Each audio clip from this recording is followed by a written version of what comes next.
$1 billion தான் கையிருப்பில் இருக்கின்றது மத்திய வங்கியிடம். அந்த பணத்தை அத்தியாவசிய பொருட்கள் இறக்குமதிக்கு பயன்படுத்துங்கள். தயவு செய்து டிஃபால்ட், அந்த கடன் தரையில்லாத நிலைமையை அறிவியுங்கள். அதை கடன் கொடுக்குவதற்கு பயன்படுத்த வேணாம் என்று எவ்வளவு கெஞ்சியும் அவர்கள் 2 பேரும் கேட்கவில்லை. கடனை கொடுத்தார்கள். இறக்குமதி செய்வதற்கு டாலர் இல்லை. மிகப்பெரிய விபரீதம் நாட்டில் ஏற்பட்டது. அந்த பட் எல்லாம் நீக்குவோம் என்று சொல்லுகின்றார். அது அவர் இப்பொழுது சொன்னாலும் அது நடைமுறை சாத்தியம் அற்றது. இந்த உலகத்தில் அப்படி இல்லை. இந்த நெருக்கடி நிலைமை ஏற்பட்ட போது என்ன நடந்தது என்று பார்த்தீர்களாக இருந்தால் இதற்குரிய விடை வந்துவிடும். உலகத்தில் மிகப்பெரிய தொற்று ஏற்படுகின்றது. நாடு முடக்கப்படுகின்றது. உல்லாச பயணிகள் வரவில்லை. வெளிநாட்டில் புலம்பெயர்ந்த இளைஞர்கள் பணம் அனுப்பவில்லை. டாலர் வருவது குறைகின்றது. ஒரு கடுமையான சீர்திருத்த நடவடிக்கைகளை செய்து பெட்டெல்லாம் அவர் அறிமுகப்படுத்தியவர் 2002ஆம் ஆண்டில். அவர் தன்னை பற்றியோ தேர்தல் வெற்றியை பற்றியோ யோசிக்காமல் செய்தது உண்மை. அவர் பொருளாதாரத்தை முன்னெடுத்தார். அடுத்த தேர்தலில் தோல்வி அடைந்தார். அவர் இந்த வரலாற்றில் தற்போது ஜனாதிபதியாக உள்ள ரணில் விக்ரமசிங்கே அவர்கள், அது 2001ஆம் ஆண்டாக இருக்கலாம், 2015ஆம் ஆண்டாக இருக்கலாம், உண்மையிலே அவருக்கு ஒரு சாதகமான தன்மை, அதை எல்லோரும் பாராட்ட வேண்டும் என்று சொன்னால், அவர் தன்னை பற்றியோ கட்சியை பற்றியோ கவலைப்படாமல் அவர் மக்களை புரிந்து கொள்ளவில்லையா அல்லது மக்கள் அவரை புரிந்து கொள்ளவில்லையா? இந்த தேர்தலிலும் அதான் நடக்கப் போகின்றது. அந்த இடைவெளி இருக்குமா இருந்தால் அவர் மக்களை புரிந்து கொள்ளவில்லை, மக்கள் அவரை புரிந்து கொள்ளவில்லை என்றால் அவர் தோல்வியடைவார். இப்பொழுது அந்த நிபந்தனைகள் என்ன என்பது ஜனாதிபதிக்கும், அவர்தான் நிதியமைச்சராகவும் இருக்கின்றார், சில வேளை நிதியமைச்சரின் செயலாளருக்கும் மத்திய வங்கி ஆளுநருக்கு மட்டும்தான் தெரியும். அந்த நிபந்தனைகள் அமைச்சரவைக்கு சமர்ப்பிக்கப்படவில்லை, பாராளுமன்றத்துக்கு தெரியாது, நாட்டு மக்களுக்கு தெரியாது. பெண்களுக்கு ஏற்படும் கர்ப்பப்பை பிரச்சனைகள், ஆண்களுக்கு ஏற்படும் விந்தணு குறைபாடுகளை சரி செய்து இயற்கையான முறையில் கருத்தரிக்க ethnic health care natural fertility centre. Call 9600000037. Max கிளீனை தரும் 3 கட்டிகளுடனான விம் மேக்ஸ் கட்டி ₹30 மேக்ஸ் சேமிப்புடன். அரசியலில் நகர்த்தப்படும் காய்கள், திரைமறைவில் நடக்கும் ரகசிய பீரங்கள், உலகத் தமிழர் அறிந்தேயாக வேண்டிய உண்மைகளை தேடி ஒரு உடறுப்பு.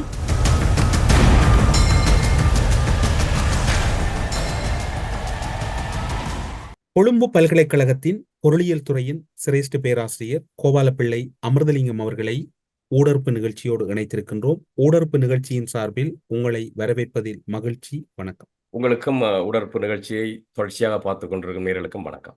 இலங்கையில் தேர்தல் அறிவிக்கப்பட்டிருக்கின்றது. பொருளாதாரம் தொடர்பில் ஆளும் கட்சி அல்லது எதிர்கட்சி அல்லது யாருமே இப்போது கதைக்காத சூழ்நிலை இருக்கின்றது. பொருளாதாரம் உச்சத்தை தொட்டுவிட்டதா?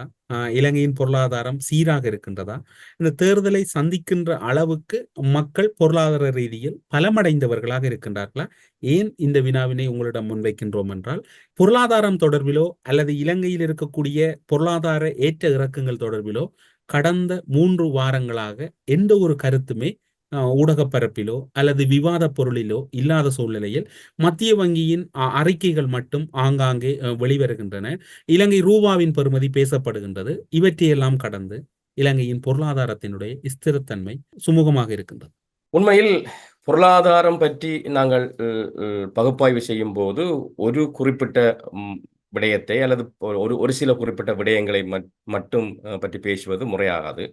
இப்பொழுது இலங்கை ரூபாவின் பெறுமதி நிலையா இருக்குது, பணவீக்கம் மிக மிக குறைவாக இருக்கிறது என்ற விடயங்கள் பரவலாக பேசப்படுகின்றது. அதில் உண்மையும் இருக்குது.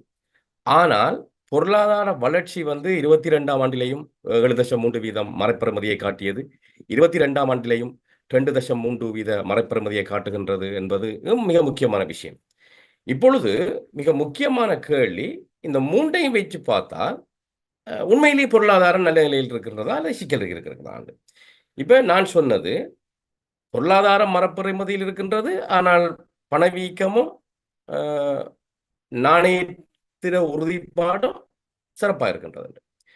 இப்ப நீங்க சிக்கல் என்னன்னு சொன்னால், ஸ்ரீமா அம்மையாருடைய ஆட்சி காலத்துல நாணயம் உறுதியா இருந்தது, பணவீக்கம் குறைவா இருந்தது, பொருளாதார வளர்ச்சி மிக மோசமா இருந்தது, மிக மிக குறைவான வளர்ச்சியை பதிவு செய்தது. அந்த காலத்துல வறுமை உச்சத்தில் இருந்தது, வேலையின்மை உச்சத்தில் இருந்தது. அடுத்து வந்த தேர்தலில் மிக மோசமான தோல்வி அந்த அரசாங்கம் தழுவியது. ஜேஆர் ஜெயவர்தனா வந்த பிறகு நாணயத்தின் பெறுமதியை, இலங்கை நாணயத்தின் பெறுமதியை டாலருக்கு எதிராக 46% குறைத்தார். பணவீக்கம் அதிகரித்தது.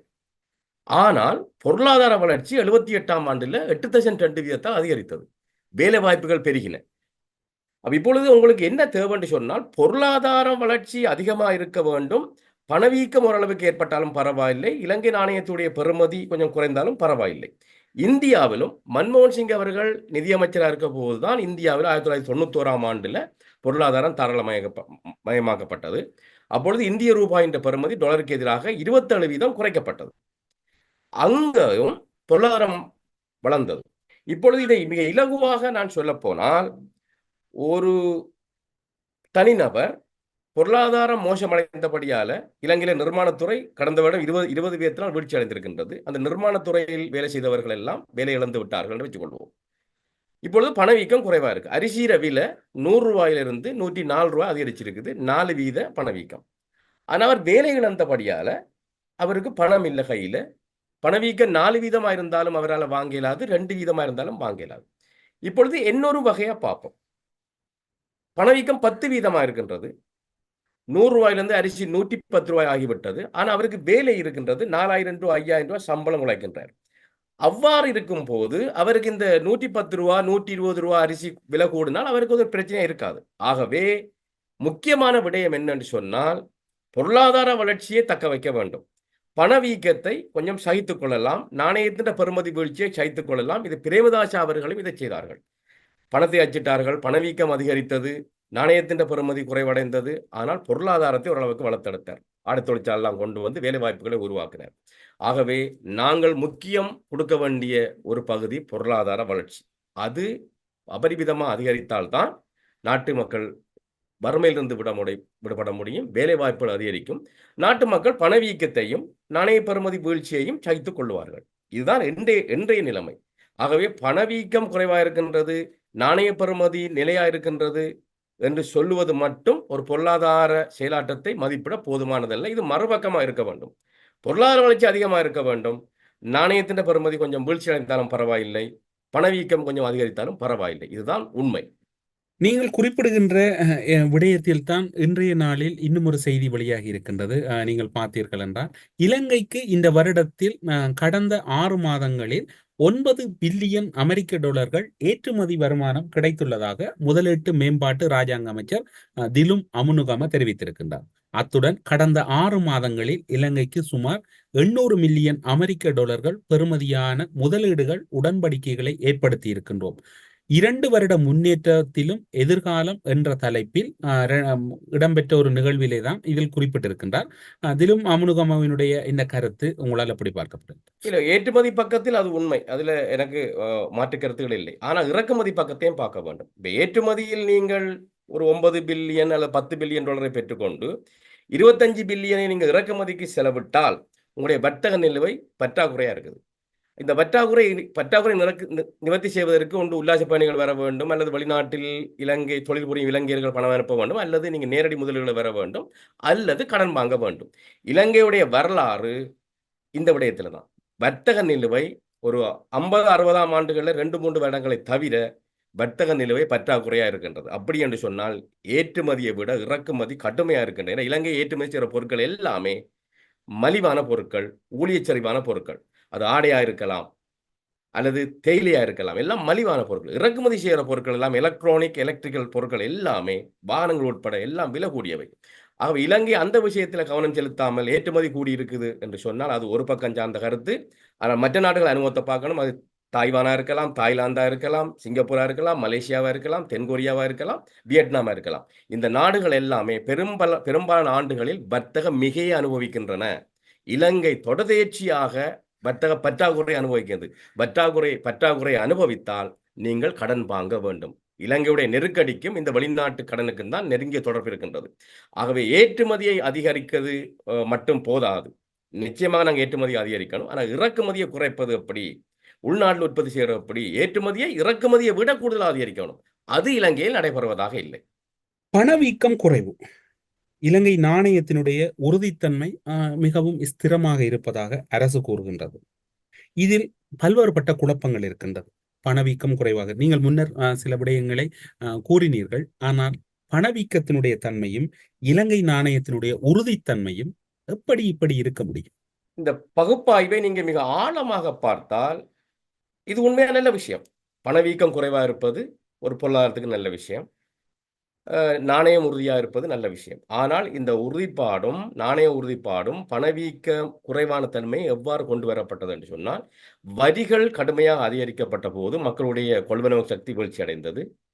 இதனால இறக்குமதி, ஏன்னா நாங்கள் நிறைய பேருக்கு இறக்குமதி செய்கிறோம், இறக்குமதி வீழ்ச்சி அடைந்தது. கேள்வி வீழ்ச்சி அடையும் போது விலைகள் வீழ்ச்சி அடையும், பணவீக்கம் குறைந்து விட்டது. இறக்குமதி பொருளுக்கான கேள்வி வீழ்ச்சி அடைந்த போது டொலருக்கான தேவை குறைவடைந்தது, நாணயம் நிலையான நிலைமைக்கு வந்தது.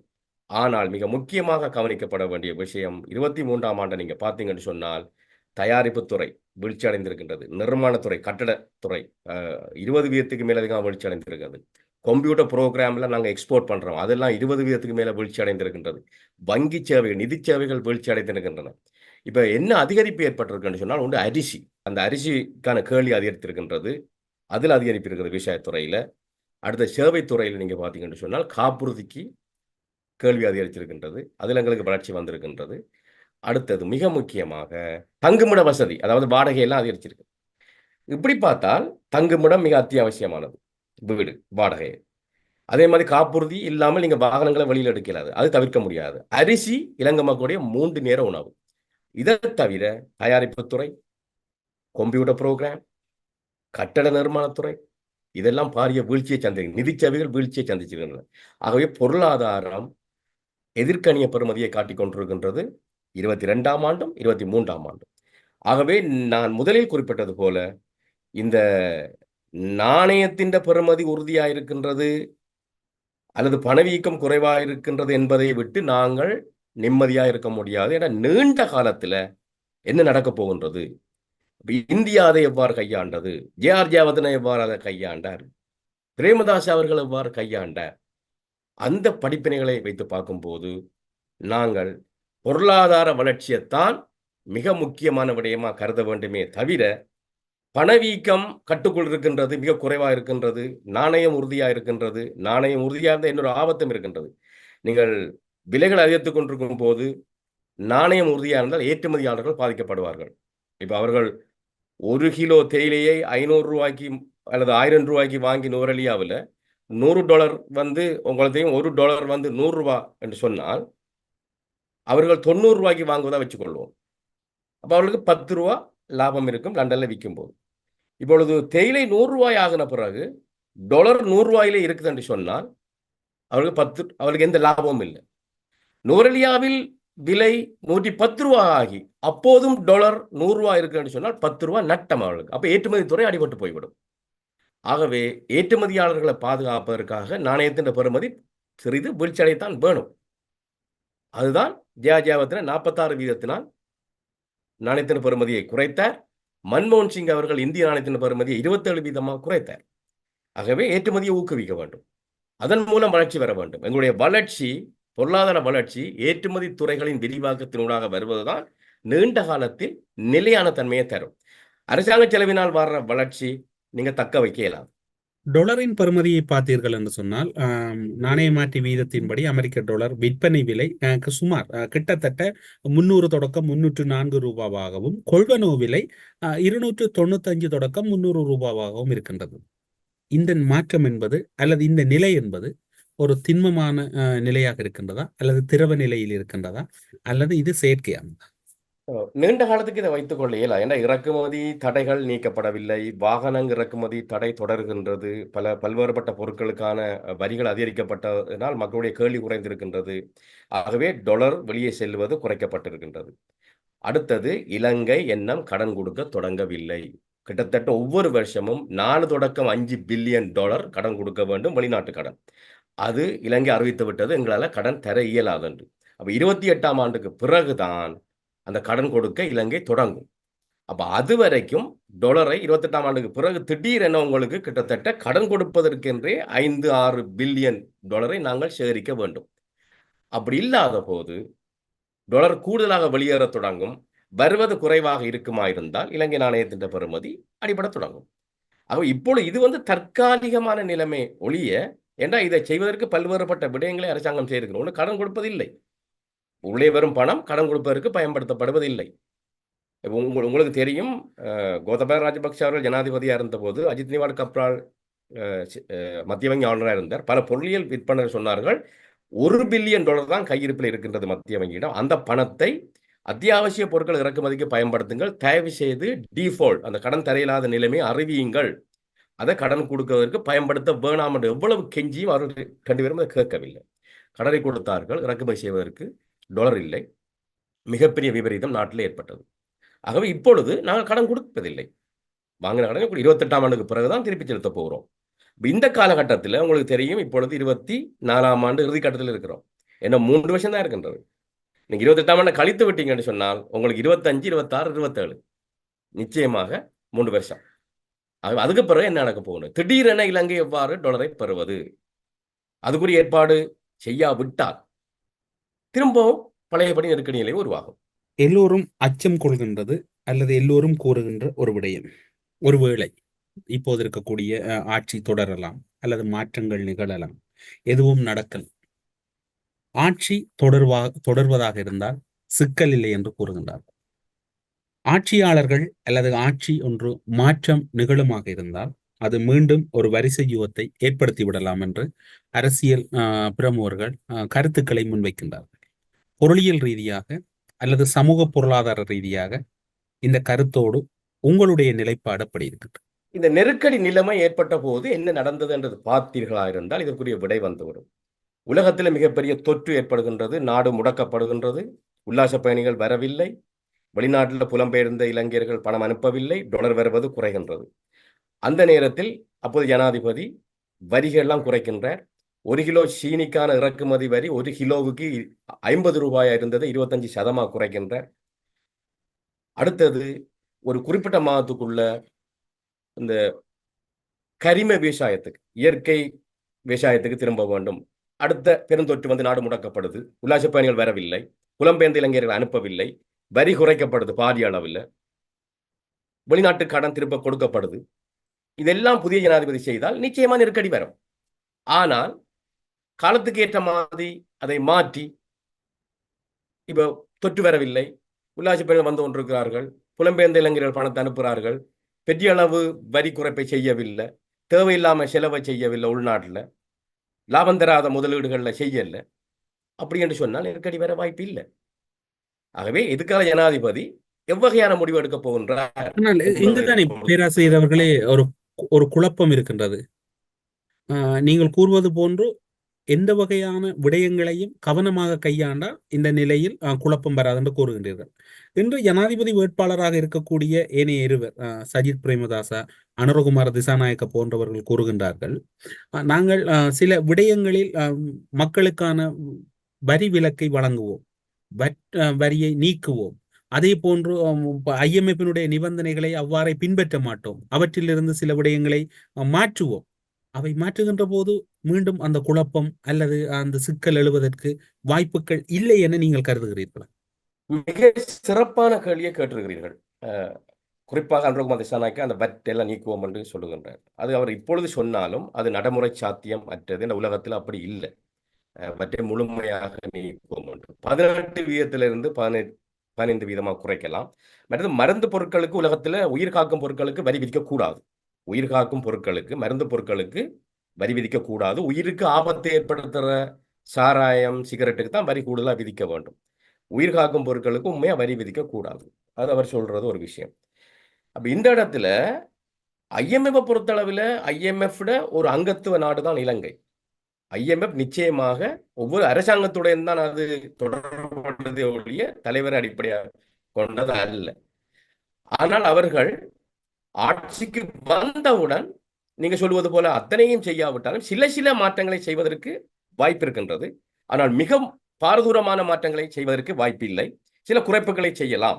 இப்ப அவர்கள் IMF-க்கு எங்களுடைய திட்டம் இதுதான் என்று கொடுப்பார்களாக இருந்தால், உதாரணமாக சொல்ல போனால் இந்தியாவில் என்ன நடந்தது? மன்மோகன் சிங் அவர்கள் IMF வந்தது. அப்ப இந்தியாவில் சொன்னார்கள், நாங்கள் குறிப்பிட்ட காலத்துக்கு நெகிழ்ச்சியுடைய நாணய மாற்று விதத்தை அறிமுகப்படுத்த சொல்லி IMF சொன்னது. அவர் சொன்னார்கள், நாங்கள் இரட்டை நாணய மாற்று முறையை அறிமுகப்படுத்த போகிறோம், குறிப்பிட்ட காலத்துக்கு, குறிப்பிட்ட காலம் முடிஞ்சவுடன் நாங்கள் நெகிழ்ச்சியுடைய நாணய மாற்று விதத்துக்கு போறோம் என்று ஒரு திட்டத்தை கொடுத்தார்கள். அதை IMF ஏற்றுக்கொண்டது. அதே மாதிரி தென்கொரியாவுக்கு ஒரு நிலைமை வந்தபோது IMF போனது. தென்கொரிய பொருளியலாளர்கள் IMF ப்ரோக்ராமை அழகாக ஸ்டடி பண்ணி 1 கிழமைக்குள்ள IMF-க்கு ஏற்ற மாதிரி தங்களது திட்டத்தை கொடுத்தார்கள். IMF 1 கிழமைக்குள்ள அதை ஏற்றுக்கொண்டது. உண்மையிலே சொல்ல போனால் உங்களுக்கு வங்கியிலிருந்து கடன் பெற்றிருக்கிறீர்கள், உங்களுடைய வணிகம் வந்து மிக மோசமான நிலை அடைந்து விட்டது. இப்பொழுது நீங்க திரும்ப வங்கியிடம் கடன் கேட்கின்றீர்கள். அந்த இடத்துல அந்த பிசினஸ் பிளான், அந்த வணிக திட்டத்தை வங்கிக்கு கொடுக்க வேண்டியது நீங்களே ஒழிய வங்கி முகாமையாளர் எழுதி தரக்கூடாது. உங்களுடைய பிசினஸ் நீங்க இப்படி செய்யுங்க. அவர் உங்களுக்கு ஆலோசனை சொல்லலாம். ஆனா அந்த திட்டத்தை முழுமையா தயாரித்து நீங்கள் பணத்தை தாருங்கள். என்னுடைய பிளான், நாங்கள் இந்த பிசினஸ் நடத்தி காட்டுகிறோம் என்று சொல்ல வேண்டியது உங்களுடைய பொறுப்பு. வங்கி முகாமையாளரும் வங்கி அலுவலர்களும் உங்களுடைய பிசினஸ் பிளான், வணிக திட்டத்தை எழுதினால் மிகப்பெரிய சிக்கல் உங்களுக்கு உருவாகும். ஆகவே மற்ற நாடுகள் எவ்வாறு இதுல தொழிற்பட்டன, நிபுணத்துவம் வாய்ந்தவர்கள் இதுல ஈடுபட்டார்களா, அப்படியான பொறிமுறை அமல்படுத்தப்பட்டதா என்பதுதான் சிக்கல். ஐஎம்ஏவுடைய நிபந்தனை மாறாதது அல்ல. ஏன்னா பாராளுமன்றம் தான் சுப்ரீம், அதி உச்சமானது. பாராளுமன்றத்தில் எதுவும் செய்யலாம். இலங்கையில் பாராளுமன்ற உறுப்பினர்களின் ஆதரவுடன் எந்த சட்டத்தையும் மாற்றலாம். ஐஎம்எஃப் சில விஷயங்கள்ல ஏற்றுக்கொள்ளத்தான் வேணும், விட்டுக் கொடுக்கத்தான் வேணும். ஏன்னா அது மக்களுடைய ஆணை அதுக்கு இருக்கு. ஆக இயலாதென்று யாரும் சொல்லல. சில மாற்றங்களை செய்யலாம். ஆனால் முற்றுமுழுதாக ஐஎம்எஃப்ல இருந்து வெளியேறலாம் என்றது ஒரு ஒரு ஒரு ஒரு சிக்கலுக்குரியது. அது பெரிய ஆபத்தையும் கொடுக்கும் இப்போதைய நிலைமையில. நீங்கள் 2 விடயங்களை குறிப்பிட்டீர்கள். ஐஎம்எஃபினுடைய நிபந்தனைகள், ஐஎம்எஃபினுடைய தற்போது இருக்கக்கூடிய நடைமுறைகள் என்று பலவற்றை குறிப்பிட்டீர்கள். ஆனால் இன்னும் ஒரு வினா தொக்கி நிற்கின்றது அல்லது சந்தேகத்தோடு தொடர்கின்றது. ஐஎம்எஃப் இலங்கையுடன் செய்திருக்கக்கூடிய ஒப்பந்தம், ஐஎம்எஃபினுடைய ஒப்பந்தமானது தொடர வேண்டுமா அல்லது முறித்துக் கொள்ள முடியுமா? ஐஎம்எஃபோடு தொடர்ந்து பயணிக்க வேண்டுமா? ஏன் இந்த வினாவினை கேட்கின்றேன் என்றால், இம்முறைக்கு முந்திய அத்தனை முறைகளிலும் ஐஎம்எஃபோடு முறையான வகையில் அணுகவில்லை என்று ஒப்பந்தங்கள் முறிக்கப்பட்டு ஒரு விளிம்பு நிலையில் தான் இம்முறை ஐஎம்எஃபினுடைய உதவியும் இலங்கைக்கு கிடைத்தது. அப்படி இருக்கின்ற போது ஐஎம்எஃப் சிக்கலாக இருக்கின்றது, ஐஎம்எஃபோடு தொடர்ந்து பயணிக்க முடியாது, அவருடைய கட்டுப்பாடுகள் மக்களுக்கு சுமையாக இருக்கின்றது என்று கூறி புதிதாக யாராவது முடிவினை எடுத்தார் அல்லது முடிவினை எடுக்க முயற்சி செய்தார், அந்த முடிவு எப்படி இலங்கையில் பிரதிபலிக்கும்? இதுல முக்கியமா கவனிக்க வேண்டிய விஷயம், இலங்கை 17வது தரம் ஐஎம்ஏவிடம் உதவி பெற்றிருக்கின்றது. உங்களுக்கு தெரியும், கலாநிதி என்எம் பெரேரா ஒரு இடதுசாரி சிந்தனை கொண்டவர். அவற்ற காலத்துல தான் இது எல்லாம் ஆரம்பிக்கப்படுது. ஐஎம்ஏவிட கடன் பெறுவது இடதுசாரி சிந்தனை கொண்டவர். அவரே ஐஎம்ஏவிட போனவர். ஆனா ஐஎம்ஏவிடம் இருந்து வெளியேறுவதாக இருந்தால் டாலர், எங்களுடைய பிரச்சனை டாலர் தான், உள்நாட்டு நாணயம் அல்ல. ஏன்னா இலங்கையுடைய மிகப்பெரிய பிரச்சனை டாலர் தான். அந்த டொலரை உள்ளே கொண்டு வருவதற்கு, நான் டொலர் என்று சொல்றது அந்நிய செலாவணி எல்லாத்தையும் சேர்த்து இலகுவாக விளங்குவதற்காக, அது டாலரா இருக்கலாம், யூரோவா இருக்கலாம், ஜென்னா இருக்கலாம், எல்லாம் சேர்த்து நான் விளங்குவதற்காக சொல்லுகிறேன். டொலர் உள்ளே கூடுதலாக வரக்கூடிய வாய்ப்புகள் ஏற்படுத்துமா இருந்தால், அன்னைக்கு பாருங்க இந்தியா பாருங்க, இந்தியா மன்மோகன் சிங் ஆட்சி காலத்துல மன்மோகன் சிங் பிரதமர் இருந்த போது அந்த பொருளாதார தாராளமயா போனது மிக மோசமான கட்டத்தில் இந்திய பொருளாதாரம் இருந்தது. அதற்கு பிறகு அவர் போகவே இல்லையே. அதற்கு ஏன்னா அவர்கள் பொருளாதாரத்தை சீர்படுத்தி விட்டார்கள். ஆகவே ஏற்றுமதிகள் எல்லாம் கடுமையாக அதிகரித்து டாலர் உள்ளே அதிக வருமானம் எங்களுக்கு ஐஎம்எஃப் தேவையே இல்லை. பல நாடுகள் அதை சாதித்து காட்டுகின்றன. ஏன் மலேசியாவுக்கு ஐஎம்எஃப் கொடுக்கவில்லை, சிங்கப்பூருக்கு போகவில்லை, இப்பொழுது இந்தியாவுக்கு போகவில்லை? ஏன்னா எங்கட பொருளாதாரத்தில் பிரச்சனை இருக்கு. டாலர் உள்ளே வருவது குறைவா இருக்கு. டாலர் வருவதை அதிகரித்து விட்டால், அதான் நான் சொல்லுறேன், நீங்கள் ஏற்றுமதி செய்கிற பொருட்கள் எல்லாம் மலிவான பொருட்கள், இறக்குமதி செய்கிற பொருட்கள் எல்லாம் விலை கூடிய பொருட்கள். இந்த நிலைமை மாற்றப்பட்டு ஒரு 5 வருஷத்துக்குள்ள, வியட்நாம் 10 வருஷத்துக்குள்ள சாதித்து காட்டியிருக்கு. 10 வருஷத்துக்குள்ள பெரிய மாற்றத்தை வியட்நாம் சாதித்து காட்டியிருக்கின்றது. சரியான திட்டமிடல் மூலம் இந்த ஏற்றுமதியை பன்முகப்படுத்தி, நான் சொன்னது போல இந்த மலிவான பொருட்களில் இருந்து நாங்கள் விடுபட்டு லாபம் தரக்கூடிய விலை கூடிய பொருட்களை ஏற்றுமதி செய்ய தொடங்குவோமாக இருந்தால் எதிர்காலத்தில் ஐஎம்எஃப் தேவையே இல்லை. நீங்கள் கூறுகின்ற நிலையை ஏற்படுத்துவதற்கான பக்குவம் அல்லது அதற்கான தகுதி நிலை இலங்கையில் இருக்குது. தற்போதைய ஜனாதிபதியை பற்றி நான் ஒரு வசனம் உங்களுக்கு சொல்ல வேண்டும். அவர் 2001ஆம் ஆண்டு பொருளாதாரம் மறைப்பறுமதியை அடைந்தது. அடுத்து வந்த தேர்தலில் வெற்றி பெற்றார். அவர் கடுமையான சீர்திருத்த நடவடிக்கைகளை செய்து பெற்றெல்லாம் அவர் அறிமுகப்படுத்தியவர் 2002ஆம் ஆண்டில். அவர் தன்னை பற்றியோ தேர்தல் வெற்றியை பற்றியோ யோசிக்காமல் செய்தது உண்மை. அவர் பொருளாதாரத்தை மீட்டெடுத்தார். அடுத்த வந்த தேர்தலில் தோல்வி அடைந்தார். இந்த உங்களுக்கு தெரியும், 2015ஆம் ஆண்டிலேயும் அதே நிலைமையான மோசமான பொருளாதாரத்தில் நாடு இருக்கக்கூடதான் அவரும் மைத்ரிபால சிறிசேன அவர்களும் வெற்றி பெற்றார்கள். கடுமையான சீர்திருத்தங்களை செய்தார். ஆனால் தோல்வி அடைந்தார். இந்த தரமும் அவர் மீட்டெடுக்கும் போது வரலாறு காணாத நெருக்கடியை நாடு எதிர்கொண்டது. இப்பொழுது நீங்க சொல்லுவது போல பொருளாதாரத்தை வள நிலைமையை கொண்டு வந்திருக்கிறார். ஆனால் மக்கள் அதை தங்கள் மீது இவர் சுமையை கூட்டியிருக்கிறார் என்று நினைக்கப் போகிறார்களா, அல்லது இவர் எங்களுக்கு அந்த கேஸை தந்தவர், பெட்ரோல் தந்தவர், பற்றாக்குறையை இல்லாமலாக்கினவர் என்று நினைக்கப் போகிறார்களா என்பது மிக முக்கியமானது. அந்த பக்குவம் என்று கேட்கும்போது 77ஆம் ஆண்டு இலங்கை தாராளமயப்படுத்திய பொருளாதாரத்தின் பிறகு தேயிலையிலிருந்து ஆடை தொழிற்சாலைக்கு இலங்கை நகர்ந்தது. அதற்கு பிறகு இலங்கை நகரவில்லை ஏனைய துறைகளை நோக்கி. வியட்நாம் ஆரம்பத்தில் இலங்கையை போல தான் விவசாய பொருட்களை ஏற்றுமதி செய்தது. அதற்கு பிறகு அவர்கள் ஆடைக்கு போனார்கள். அடுத்த 10 வருஷத்துக்குள்ள அவர் எலக்ட்ரிக்கல் பொருட்களை ஏற்றுமதி செய்ய தொடங்கி விட்டார்கள். அது இலங்கையில் நடைபெறவில்லை. 77ஆம் ஆண்டு இடம்பெற்ற அந்த பன்முகப்படுத்தல், ஏற்றுமதி பன்முகப்படுத்தல், டைவர்சிபிகேஷன் அதோடு அப்படியே நிற்கின்றது. அது ஏன் நடைபெறவில்லை? அதுக்கு உங்களுக்கு கொள்கை வேணும், திட்டம் வேணும், அமுலாக்கம் வேணும். அதை எந்த ஜனாதிபதியும் எந்த பிரதமரும் மிக ஆக்ரோஷமாக செய்ததாக இல்லை. நீங்க ஒரு விடயத்தை மற்றும் கல்விக்கு பெருமளவு நிதி செலவழிக்கப்பட வேண்டும். உட்கட்டுமானங்கள் நிறைய பொருளாதார உட்கட்டுமானங்களில் செலவழிக்க வேண்டும். கொள்கை இருக்க வேண்டும். ஊழல் இருக்கக்கூடாது. ஊழல் இருந்தால் வெளிநாட்டு முதலீட்டாளர் வர மாட்டார்கள். அதற்குரிய பொறிமுறை அமைத்துக் கொடுக்க வேண்டும். இதெல்லாம் இலங்கையில் நடைபெறுவதாக தெரியவில்லை. மிக மிக மிக மெதுவாக இலங்கை நடந்து கொண்டிருக்கின்றது. ஏனைய நாடுகள் எல்லாம் ஓடிக்கொண்டிருக்கின்றன. இலங்கை நடந்து கொண்டிருக்கின்றது. அப்ப இந்த நிலைமை மாற்ற வேண்டுமா இருந்தால் ஜனாதிபதியா வருபவர்களுக்கு பிரச்சனை என்ன, டொலரை கொண்டு வருவது எப்படி, ஒவ்வொரு துறையிலையும் துறைமுகமா இருக்கலாம், விமான நிலையமா இருக்கலாம், கல்வியா இருக்கலாம், சுகாதாரமா இருக்கலாம், எல்லாம் டொலரை உழைக்க வேண்டும். வெளிநாட்டவர்கள் இங்கே வர வேண்டும், படிக்க வேண்டும், வைத்தியத்துக்கு வர வேண்டும், கப்பல்கள் வர வேண்டும், விமானங்கள் தரையிறங்க வேண்டும், எல்லாம் டொலரோட வருகின்றன. அந்த நிலைமை சிங்கப்பூரில் இருக்கின்றது, மலேசியாவில் இருக்கின்றது. அதே மாதிரி நிலைமையை நாங்கள் உருவாக்க வேண்டும். ஒரு விஷயத்தை மட்டும் நீங்கள் செய்து நீங்கள் நாட்டை அபிவிருத்தி செய்ய இயலாது. பேராசிரியர் அவர்களே, நீங்கள் குறிப்பிட்டது மிக பிரதானமான காரணம். 2001ஆம் ஆண்டு காலப்பகுதியில் பொருளாதாரம் பெரும் சரிவை ஏற்பட்ட போது அந்த காலப்பகுதியில் தான் இலங்கையில் விடுதலை புலிகள் அமைப்புக்கும் இலங்கை அரசாங்கத்துக்கும் இடையில் ஒப்பந்தம் ஒன்றை ரணில் விக்ரமசிங்கே அவர்கள் ஏற்படுத்திய போது பொருளாதார ரீதியாக ஒரு உயர்வடைந்து இன்று முதலை கண்ணீர் வடிக்கக்கூடிய முன்னாள் ஜனாதிபதி சந்திரிகா பண்டாரநாயக்க குமாரதுங்க விடுதலை புலிகளுக்கும் ரணில் விக்ரமசிங்கவுக்கும் இடையில் இருந்த ஒப்பந்தத்தை சீர்குலைப்பது போன்று பல்வேறுபட்ட அவரிடமிருந்த அதிகாரங்களை பயன்படுத்தி நடவடிக்கை எடுத்த போது 2 ஆண்டுகளில் அந்த அரசாங்கம் ஆட்சியை இழந்த போது மீண்டும் ஒரு ஆட்சி அங்கு அரங்கேறியது. அதன் பின்னர் 2015ஆம் ஆண்டு நீங்கள் கூறியது போன்று 2009 2014 டிசம்பர் வரைக்கும் அதல பாதாளத்துக்கு சென்று கொண்டிருந்த பொருளாதாரம் 2015ஆம் ஆண்டு சற்று மைத்ரிபால சிறிசேன ரணில் விக்ரமசிங்கே நல்லாட்சியில் மேலெழுந்து அந்த நிலைமை 2019 வரைக்கும் ஒரு சீராக இல்லாவிட்டாலும் ஒரு சமனான அளவில் செல்லுகின்ற போது மீண்டும் 2020ஆம் ஆண்டளவில் கோட்டாபாய ராஜபக்ச வந்து அவற்றையும் அதல பாதாளத்துக்கு அழைத்து சென்றார்.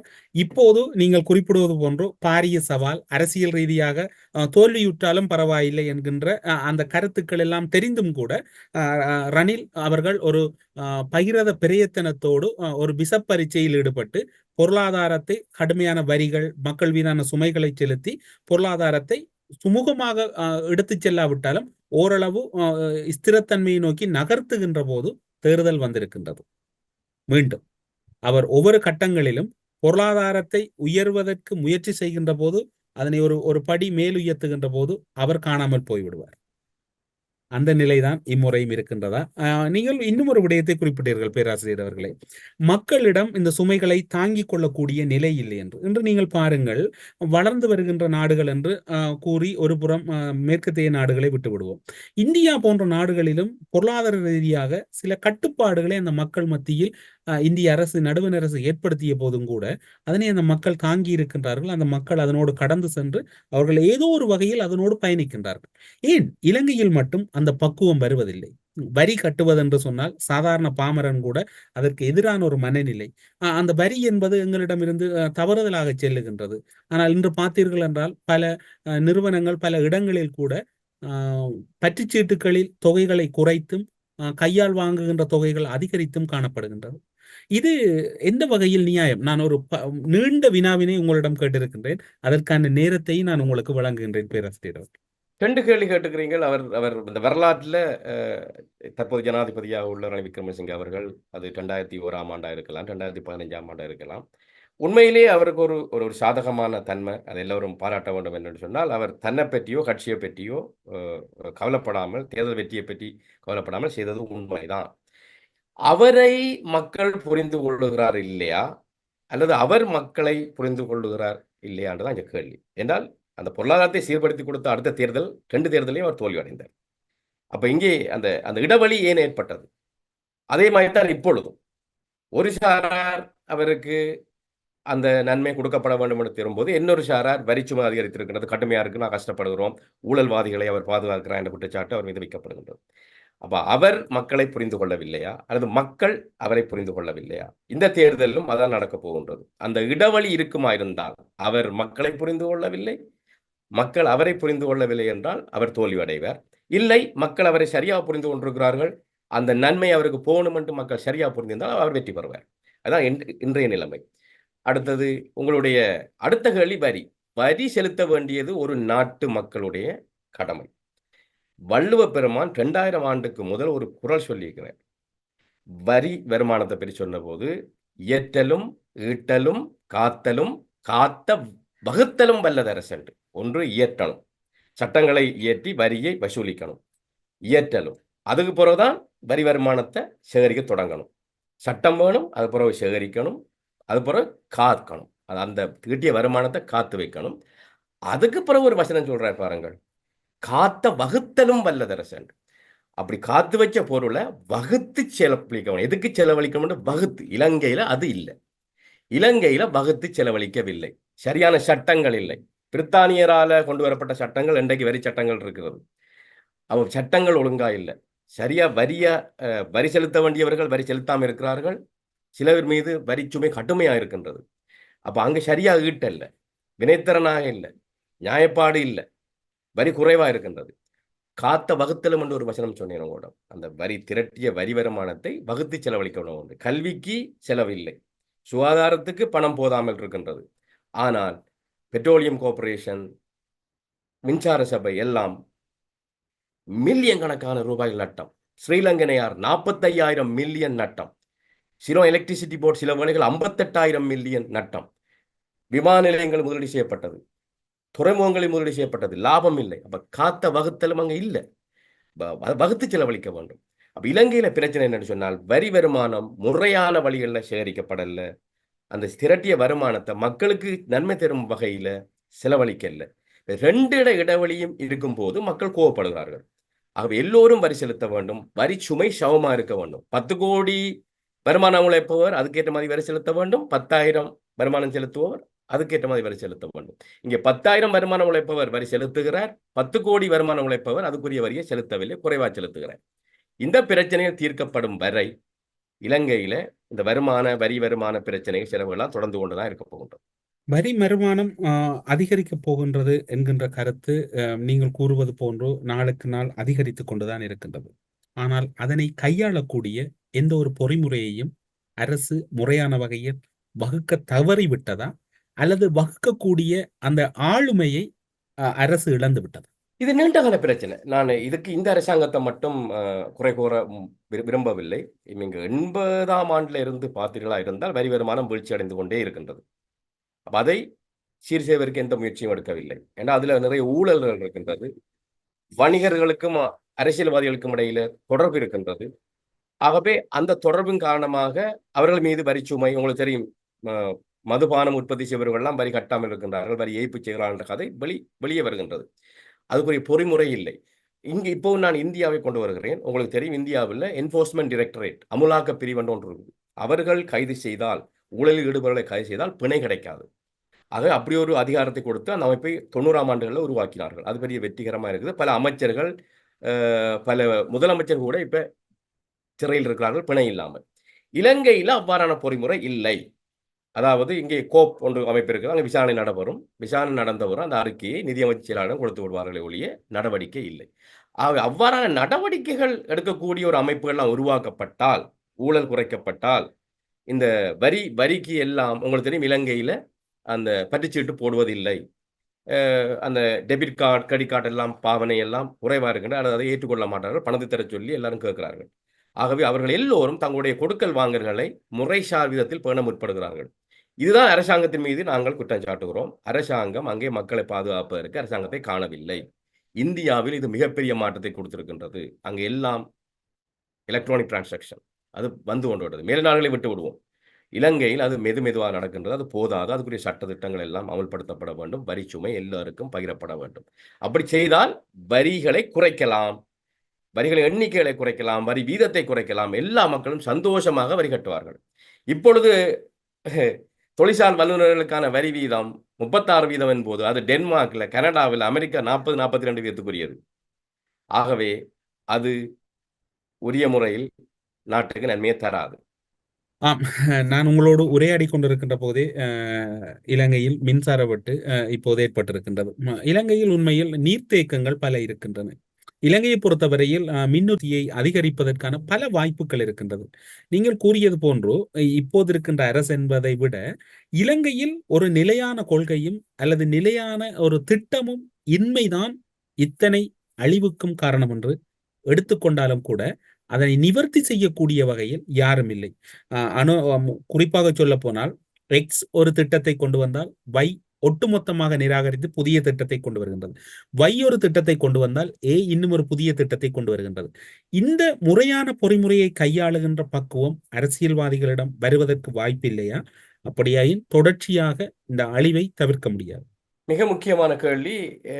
இதற்கு நான் மின்சாரத்துக்கு வரும் முதல் அந்த வறுமை ஒழிப்பை நீங்க பார்த்தீங்கன்னா, இலங்கை ஒரு வெல்ஃபேர் கண்ட்ரி, அதாவது நலம் புரியலை அடிப்படையாக கொண்ட நாடு. ஆரம்பத்தில் உணவு மானியம் இருந்தது. ஜெயஜாவத்நாத் உணவு முத்திரையாக கொண்டு வந்தார். ஜனாதிபதி பிரேமதாஸ் அவர்கள் அதை ஜனசவியை கொண்டு வந்தார். சந்திரிகா அம்மையார் அதை சமுத்தியா ஆக்கினார். தற்போதைய ஜனாதிபதி அஸ்வஸ்ம என்ற அதை அமல்படுத்தி கொண்டிருக்கிறார். ஆனால் இன்றும் மக்கள் அரிசிக்காக 10 கிலோ அரிசிக்காக வரிசையில் நிற்கிறார்கள். ஆகவே என்னன்னு சொன்னால், ஆட்சி மாறும்போது திட்டங்களில் பேர் மாறுது, திட்டங்கள் அமுலாக்கம் மாறுது.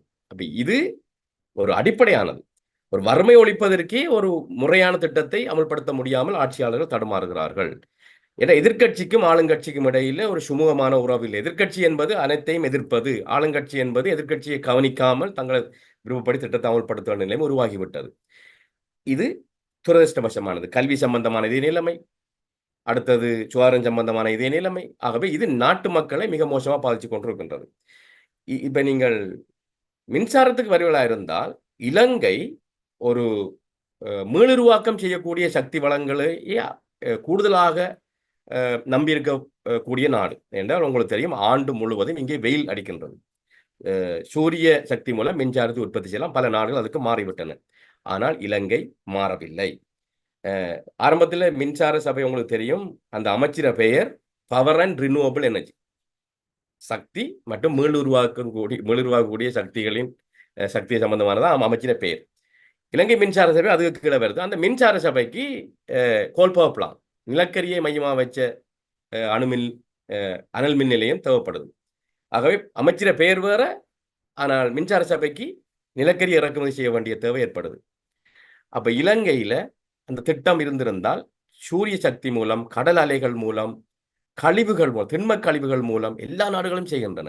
ஆனால் அதுல தாமதம் காட்டப்படுவதனால் இலங்கையுடைய அந்த நீர் மின்சாரம் போதுமானதல்ல.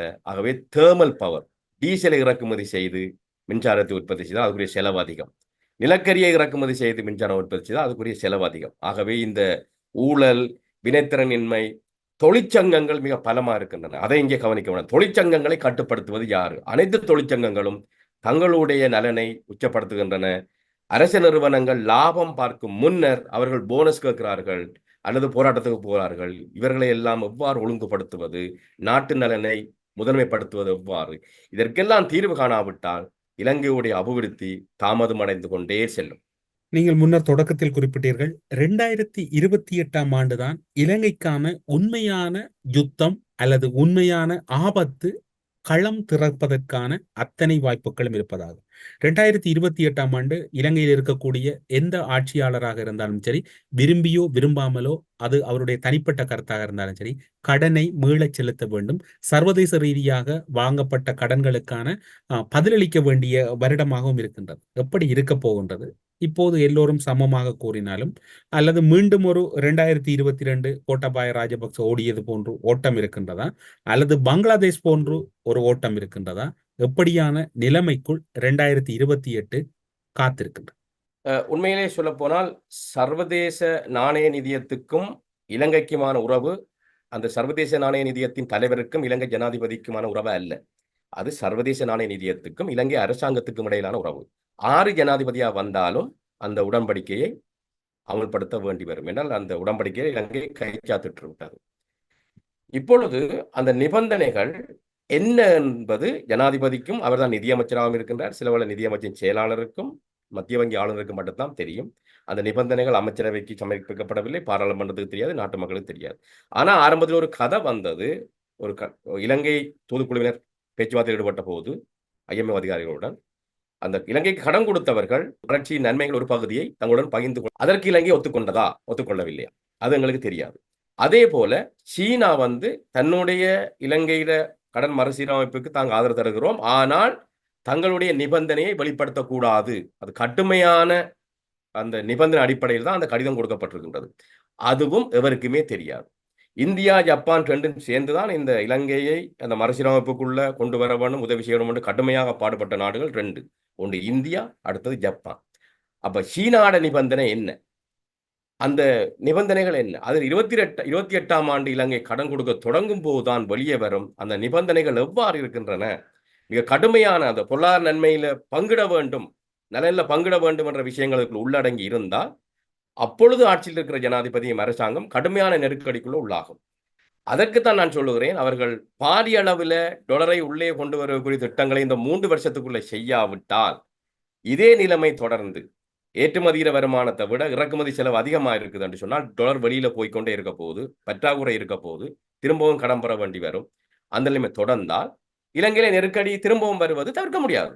இலங்கையின் பொருளாதார நிலைமைகளும் இலங்கையின் ஆட்சியாளர்கள் மட்டில் இருக்கக்கூடிய குறை நிறைகளும் இலங்கையின் பணவீக்கத்தினுடைய குறைவும் இலங்கை நாணயத்தினுடைய உறுதித்தன்மையும் எப்படி நிகழ்ந்திருக்கின்றன, இலங்கை பொருளாதாரம் எதை சுற்றி ஒட்டுமொத்தமாக திட்டமிடப்பட்டிருக்கின்றது என்பது தொடர்பிலான பல்வேறுபட்ட விடயங்களை ஊடறுப்பு நிகழ்ச்சியின் வாயிலாக பகிர்ந்து கொண்டமைக்கு சிறப்பு நன்றிகளோடு உங்களிடமிருந்து விடைபெற்றுக் கொள்கிறோம். நன்றி, வணக்கம். அரசியலில் நகர்த்தப்படும் காய்கள், திரைமறைவில் நடக்கும் இரகசிய பீரங்கள், உலகத் தமிழர் அறிந்தேயாக வேண்டிய உண்மைகளை தேடி ஒரு ஊடறுப்பு.